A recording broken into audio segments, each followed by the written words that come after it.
দামোদর মাস দ্বাদশ মাসের মধ্যে সবচেয়ে পবিত্র একটি মাস হচ্ছে দামোদর মাস। এই মাসটি কেন এত পবিত্র? কেননা এই মাসে পরমেশ্বর ভগবান শ্রীকৃষ্ণ দিব্যলীলা বিলাস করেছেন। ভগবানের নাম অনুসারে এই মাসের নাম হচ্ছে দামোদর মাস। কিভাবে এই দামোদর নাম প্রাপ্ত হলো? এই মাস আর ভগবান শ্রীকৃষ্ণ একসময় যশোদা মাতা তার উনুনে কিছু দুধ গরম করছিল। হঠাৎ করে এমন হলো সেই দুধ উতলে পড়ে যাচ্ছে।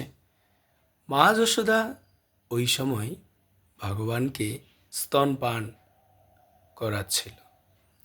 তখন ভগবান কৃষ্ণকে রেখে সেই দুধ সুরক্ষা করার জন্য তিনি গিয়েছিল।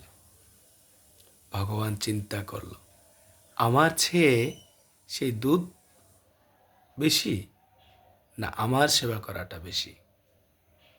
তখন ভগবান কি করল? পুরনো যে মাখনের হাড়ি ছিল সব ভেঙে দিয়েছে। আর মা যশোদা এদিকে অনেক ক্রোধান্বিত হয়ে গেছে। তখন বলছে, আজকে তোমাকে আমি শিক্ষা দিব। এই বলে মা যশোদা যষ্টি হাতে নিয়ে অর্থাৎ লাঠি হাতে নিয়ে কৃষ্ণকে শাস্তি দেওয়ার জন্য তার পিছু নিচ্ছিল। আর ভগবানকে কি সহজে ধরা যায়? যায় না। কিন্তু ভগবান যদি কাউকে ধরা দেন তাহলে সহজ। যশোদা মাতা ভগবানের প্রিয় ভক্ত।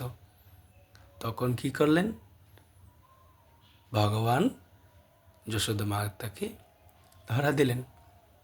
আর যশোদা মাতা বললেন, তোকে আজকে সারা দিন উদুকলের মধ্যে বেঁধে রাখবো, এটাই তোমার শাস্তি। তখন ভগবানকে বাঁধার জন্য ধরে নিয়ে আসলো, কিন্তু দুঃখের বিষয় 2 আঙ্গুল কম পড়ে যায়। সেটা কি? 2 আঙ্গুল হচ্ছে প্রথমতে ভগবানকে পাওয়ার জন্য প্রবল ইচ্ছা থাকতে হবে।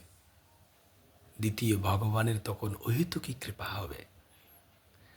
মা যশোদার যেহেতু অধিক ইচ্ছা ছিল ভগবানকে ধরবে, বন্দন করবে, তখন ভগবান সদয় হয়ে তাকে ধরা দিয়েছিল। তারপরে কি করেছিল যশোদা মাতা? কৃষ্ণকে বন্দন করার জন্য তার যে নবলক্ষ ধেনু ছিল, সেই নবলক্ষ ধেনুর গাভীর দড়ি ব্যবহার করেছিল, কিন্তু 2 আঙ্গুল কম পড়ে যায়। তখন ভগবানের অহেতুকী কৃপা হলো। ভগবান নিজে তখন বন্ধন স্বীকার করল। নাভিতে অর্থাৎ উদরে সেই দড়ি দিয়ে বন্ধন করেছিল। দাম শব্দের অর্থ হচ্ছে দড়ি, উদর শব্দের অর্থ হচ্ছে পেট। দাম উদর, তাই ভগবানের এক নাম হয় দামোদর। আর এই দামোদর মাস উপলক্ষে ভগবান সেই বন্ধনে বন্দিত হয়ে কুবেরের 2 পুত্রকে উদ্ধার করেছিল, মণিগ্রীব এবং নলকুবের। তাদেরকে ভগবান ইউদুকলের সাহায্যে উদ্ধার করেছিল। তখন তারা 2 ভাই ভগবানকে দীপ দান করে প্রদক্ষিণ করে তাদের স্বলোকে ফিরে গিয়েছিল।